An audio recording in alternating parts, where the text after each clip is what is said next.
everyone, today we will talk about how to fix Instagram photo access. To know how to fix Instagram photo access, you should just go to settings like this. You will click. After that, in this page you will go to apps here like this, default apps, app settings. When you will see this list here, you will write. When you will see this list here, you will go to Instagram like this and you will click like this here. And after that, in this page you will click for stop. When you will end this, you will enter to storage here.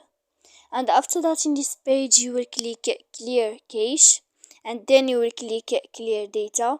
And after all that, you can turn off your phone so that you can know how to fix Instagram photo access. So please don't forget to support us by like and subscribe. See you next time in another video.